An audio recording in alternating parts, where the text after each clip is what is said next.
IP Gupta नाम है मेरा। एक रिव्यू पिटीशन दायर की गई है जिसका डायरी नंबर भी आ गया है। ने रिजेक्ट कर दिया, उसको एक्सेप्ट नहीं किया। वकीलों के रखने के सारे खर्च या उसमें जो भी खर्च आएगा वो मैं उठाऊंगा, और जो बात होती है और कोई मांगता है तो उसकी फिलहाल आवश्यकता नहीं है। आप देख रहे हैं MA न्यूज। दोस्तों नमस्कार, आईपी गुप्ता नाम है मेरा। जैसे कि आपको पता है कि सुप्रीम कोर्ट के फैसले के खिलाफ में एक रिव्यू पिटीशन दायर की गई है जिसका डायरी नंबर भी आ गया है। अब हमें और आपको ये समझना है कि रिव्यू पिटीशन क्या होता है और क्यों डाली जाती है।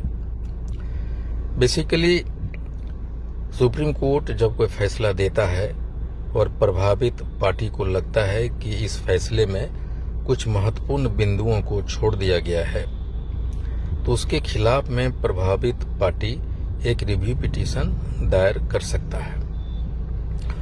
और जब कोई पार्टी रिव्यू पिटीशन दायर करता है तो फैसले देने वाले जज या जजों का एक बेंच अपने केबिन में इस रिव्यू पिटीशन की समीक्षा करता है और उसको लगता है कि ये रिव्यू पिटीशन में वास्तव में इनके द्वारा उन पॉइंटों को, उन बिंदुओं को छोड़ दिया गया है जिसमें प्रभावित पार्टी ने रेज किया है अपने रिव्यू पिटीशन में, तो उसको एक्सेप्ट कर लेता है।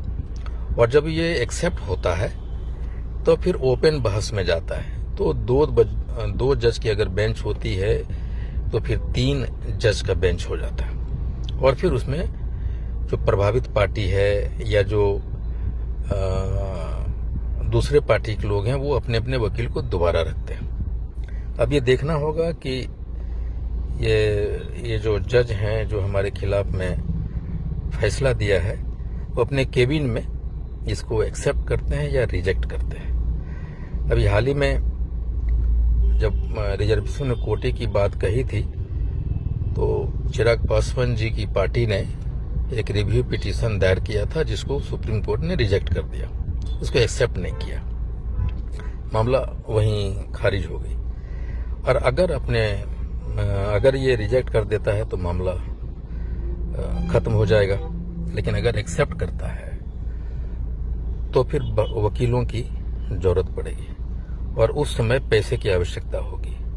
और अगर एक्सेप्ट होने की परिस्थिति में अगर पैसे की आवश्यकता होती है तो वकीलों के रखने के सारे खर्च या उसमें जो भी खर्च आएगा वो मैं उठाऊंगा, और जो रिव्यू पिटीशन दायर किए हैं वो हमसे संपर्क कर सकते हैं और समाज के बीच में मैं वो सारे खर्चे समाज के बीच में मैं वो सारे पैसे मैं उनको दूंगा जो भी बहस में खर्चा होगी। इसलिए फिलहाल अभी उसमें पैसे की आवश्यकता नहीं है। जब एक्सेप्ट कर लेगा और ये ओपन बहस के लिए दोबारा आएगा तो उसमें वकीलों में लगने वाले खर्चे मैं स्वयं दूंगा और मुझसे ले सकते हैं। आप चाहें जो पिटिशनर हैं जो दायर किए हैं समाज के 10 प्रमुख आदमी के साथ आ सकते हैं मेरे यहाँ और वो सारे खर्चे वहन करने के लिए मैं तैयार हूँ। फिलहाल अगर इस पे कोई चंदे की बात होती है और कोई मांगता है तो उसकी फिलहाल आवश्यकता नहीं है। मैं सारा खर्च वहन करने के लिए तैयार हूँ और किसी भी समय किसी को भी देने के लिए तैयार हूँ।